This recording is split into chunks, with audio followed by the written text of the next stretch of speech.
Olá!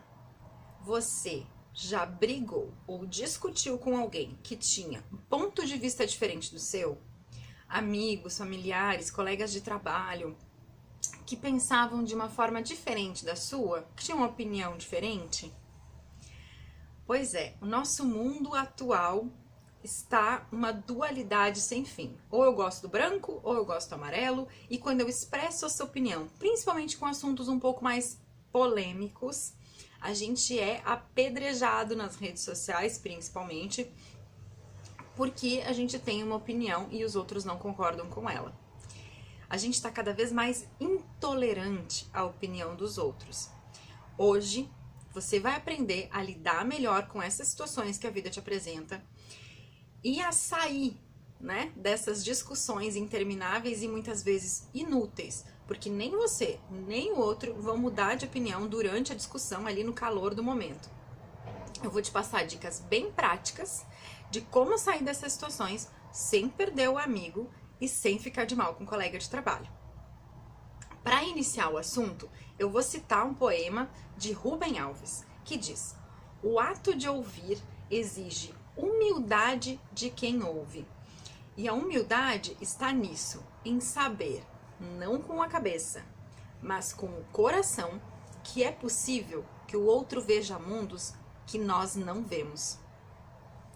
A cosmovisão, ou visão de mundo, foi inicialmente abordada por Freud, lá no desenvolvimento da psicanálise, e o termo original em alemão, ele é utilizado até hoje e também na literatura especializada em português. E é por isso que eu vou trazer esse termo aqui. E também uma desculpa para eu praticar meu alemão, tá, gente? O termo é Weltschau. Ele é composto de duas palavras. A palavra Welt, que significa mundo, e a palavra Anschauung, que significa visão, contemplação, concepção, ponto de vista, intuição, convicção. Trata-se de um conceito filosófico que refere-se à percepção geral do mundo, além de designar o referencial de ideias e crenças que formam a maneira como um indivíduo, um grupo ou uma sociedade enxergam, interpretam e interagem com o mundo. A cosmovisão ainda é um conceito muito complexo, porque alguns autores ainda dizem que ela está num nível consciente da nossa mente e outros autores dizem que ela está num nível subconsciente da nossa mente. Eu gosto de acreditar que ela está num nível subconsciente da nossa mente até o ponto em que a gente tem consciência de que ela existe e começa a fazer uma análise crítica da nossa visão de mundo, a entender como que ela está estruturada na nossa mente e como ela dirige as nossas ações. Então, quando a gente toma consciência de que a nossa visão de mundo existe e que a gente começa a analisar como que ela tá moldada dentro da minha mente e como que eu uso a minha visão de mundo para tomada de decisões, para as ações que eu tenho no dia a dia, aí ela passa a ser parte da minha mente consciente. Portanto, primeiro passo prático, né? Primeira dica prática desse vídeo. O primeiro ponto é você entender que você tem uma visão de mundo que é só sua. Ninguém enxerga o mundo através dos seus olhos. Os seus olhos são só seus. E a forma como você vê o mundo, ela está muito relacionada com a forma que você foi criado. Com o mundo, né, a cultura que você foi inserido desde a sua infância.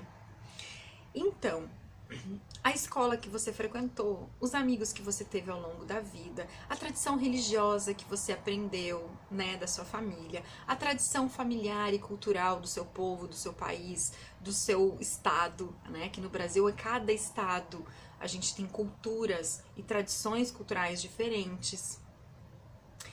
E somente você foi apresentado aqueles valores e cultivou aqueles valores, aquelas crenças, até a fase adulta.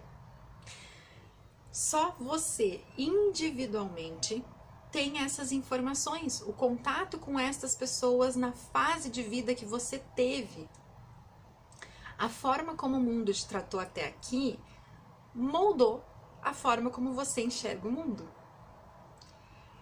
E mesmo irmãos gêmeos, né? Gêmeos idênticos, criados pelo mesmo pai, na mesma mãe, que tem o mesmo contexto cultural, familiar, econômico, tem uns estímulos muito parecidos, não têm visão de mundo igual, não pensam muitas vezes da mesma forma. Eles não são a mesma pessoa, né? Eles são criados no mesmo ambiente, mas eles não são a mesma pessoa. Estímulos que impactam mais para um podem não impactar tanto para o outro. E aí as visões de mundo são diferentes. Concluímos então que você é um ser único. Só você enxerga o mundo da maneira como você enxerga. Se isso é uma verdade, se você é um ser único, o exercício aqui é entender que o outro também é um ser único. Que ele também enxerga a vida da sua maneira particular e única. E aí, como que a gente quer que o nosso familiar, que o nosso amigo, que o nosso colega de trabalho enxergue o mundo da mesma maneira que a gente? Que pense da mesma maneira que a gente, que queira as mesmas coisas que a gente. Isso é insano. Se você consegue entender que um ser humano é único em suas crenças, valores, ideias, cultura, opinião, fica mais fácil entender que o outro também é único nas suas ideias, crenças, valores, cultura, opiniões. Compreendendo isso, a gente consegue desenvolver a empatia, que é a capacidade de se colocar no lugar do outro. E depois da empatia, desenvolver a compaixão, que é a capacidade de sentir o que o outro sente. Não de ser engolido pelos sentimentos do outro, mas de ter a compreensão de que nas mesmas condições de temperatura e pressão, sendo criado no mesmo ambiente, a gente com certeza estaria pensando da mesma forma e fazendo as mesmas coisas que o outro faz. Eu vou dar um exemplo prático dessa visão de mundo diferente, para ficar mais fácil o entendimento. Durante a epidemia de Ebola na África, nós ocidentais ficamos chocados com a forma que a doença estava se propagando e a gente foi apresentado à realidade dos funerais muçulmanos. Para nós, ocidentais, de uma cultura majoritariamente cristã, né, judaico-cristã, a gente entra em choque com uma cultura tão diferente. Né? A gente fica, nossa, como assim? Para lá, a gente não estaria fazendo a mesma coisa. Né? Aqui, essa doença não se propagaria, porque a gente não age desse jeito, a gente não estaria fazendo a mesma coisa. Bom, eu vou explicar para vocês como é que isso funciona lá.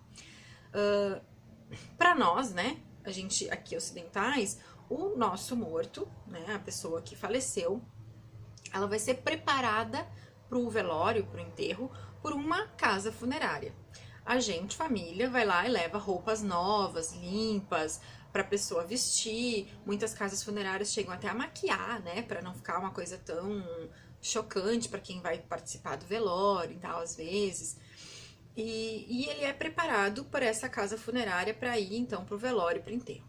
A gente coloca essa pessoa dentro de um caixão, né, nessas roupas, bem alinhado, enfim, coloca essa pessoa dentro de um caixão, faz o velório, que dependendo da cultura, dependendo da região, pode demorar alguns dias, pode demorar algumas horas, né, tem o tempo ali de chorar o ente querido, né, a perda, e depois a pessoa vai ser enterrada numa cripta, ou num mausoléu, ou né, numa cova, enfim, que geralmente é de concreto, a gente não tá em contato, o caixão não está em contato direto com a terra, mesmo em jazigos que são subterrâneos, existem gavetas, existem né, coisas que são de concreto e que né, não está em contato direto com a terra.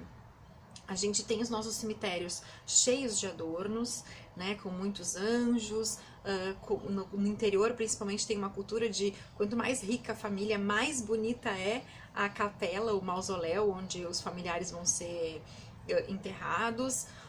muito mármore, muitas flores, umas coisas grandiosas, assim, os cemitérios, né, muito grandiosos, muito para mostrar a riqueza e o valor daquela pessoa para os seus entes queridos, né? Então a gente coloca foto nas lápides, a gente coloca mensagem nas lápides, para demonstrar o carinho e o afeto, né, que os familiares têm por aquela pessoa que partiu. Na cultura muçulmana, existem rituais completamente diferentes para a preparação, então, do corpo para o enterro. O morto, ele deve ser preparado pela sua família, pelos seus familiares, preferencialmente pessoas do mesmo sexo que o falecido, tá? A única pessoa que pode estar presente durante esses rituais de preparo, que seja do sexo oposto, é o cônjuge. E ela pode estar, não é presença mandatória. Nesses rituais, o corpo ele é lavado 3 vezes, são banhos de purificação. A primeira vez ele é lavado com água, sabão, enfim, para limpeza mesmo. A segunda vez com ervas e a última vez só com água pura, para fazer esse processo todo de purificação para passagem, né, para outra vida. E o corpo depois ele é envolto num pano branco dos pés até a cabeça, completamente enrolado, e ele é enterrado sem caixão, em contato direto com a terra, com a face voltada para cima. Tudo pensado, né, para que o corpo tenha contato direto com a terra e volte, né, no ciclo da vida. E os cemitérios lá não tem adornos, não tem mausoléus, não tem capelas. Geralmente é só um gramado. Eles até podem fechar com concreto e colocar uma lápide, mas não é mandatório e pouquíssimas famílias fazem isso, porque não é o comum. O comum é que sejam só gramados mesmo, assim, com as pessoas ali enterradas. Até de vez em quando alguém leva uma flor, mas não tem certeza, assim, de qual é o lugar que o familiar tá enterrado, não tem uma marcação. Ele vai ser enterrado ali direto em contato com o chão, né, direto em contato com a terra. E esses cemitérios, eles são pensados para demonstrar que nenhum bem material é mais importante do que as atitudes que a pessoa teve em vida. É uma cultura completamente diferente. E naquele momento de epidemia de ebola, pra gente foi muito chocante receber essas informações, principalmente por ser muito diferente daquilo que a gente estava, né, daquilo que a gente está acostumado.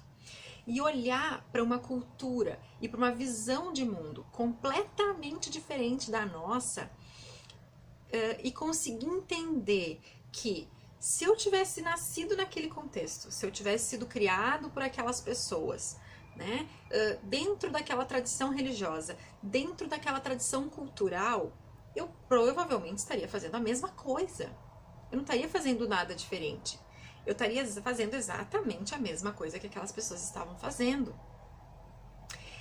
E a busca ativa por conseguir entender que o outro pensa de uma forma diferente e que se eu tivesse no lugar dele, eu faria exatamente a mesma coisa que ele, isso é o desenvolvimento da compaixão.